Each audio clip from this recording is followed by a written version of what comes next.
Ouais, bonjour les amis, alors aujourd'hui je vous propose quelque chose de différent parce que ce qu'on nous a prévu c'est une partie de l'évangile de Matthieu qu'on a déjà lu, vous savez, sur les jeunes filles qui attendent le retour de noces du jeune marié. Elles ont leur lampe et il y a celles qui ont pensé à prendre de l'huile et celles qui n'y ont pas pensé.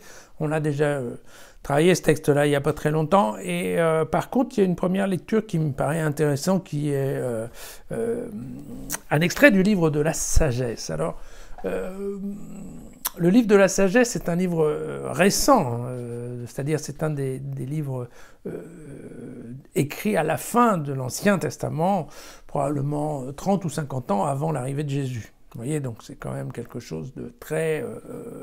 Enfin, ça fait partie des livres à la mode, on va dire, au temps de Jésus, c'est en cela qu'il est intéressant. C'est un livre qui a été écrit par des Juifs, c'est un livre très juif.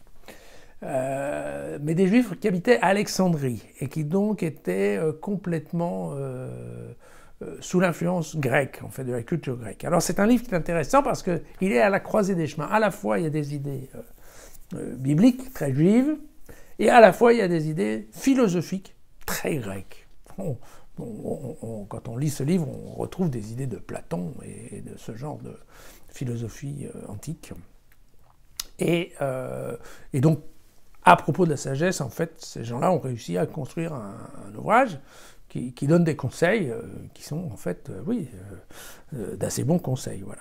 Il y a juste deux idées principales qui dominent l'ouvrage, que je vous conseille d'aller lire, hein, mais c'est quand même un petit peu long.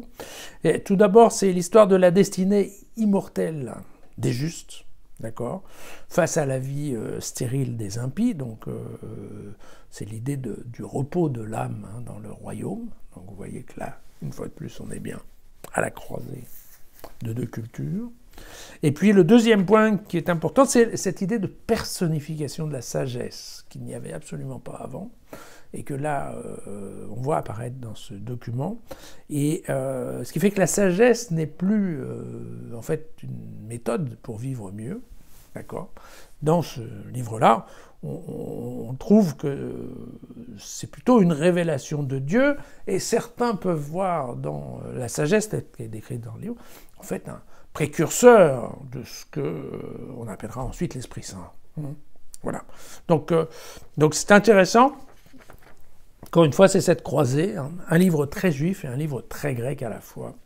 Et puis, vous savez, c'est un livre qu'on a présenté comme étant le recueil de la sagesse de Salomon. Hein, vous savez, le prophète Salomon, le roi Salomon, qui était, vous savez, la reine de Midi qui venait le voir pour vérifier si il était aussi sage que ce qu'on disait.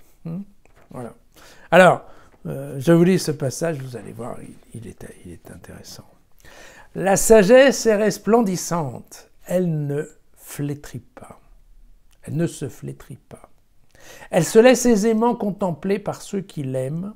Elle se laisse trouver par ceux qui la cherchent. Elle devance leurs désirs en se faisant connaître la première. Celui qui la recherche, dès l'aurore, ne se fatiguera pas, il la trouvera assise à sa porte. Penser à elle est la perfection du discernement, et celui qui veille à cause d'elle sera bientôt délivré du souci. Elle va et vient à la recherche de ceux qui sont dignes d'elle. Au détour des sentiers, elle leur apparaît avec un visage souriant.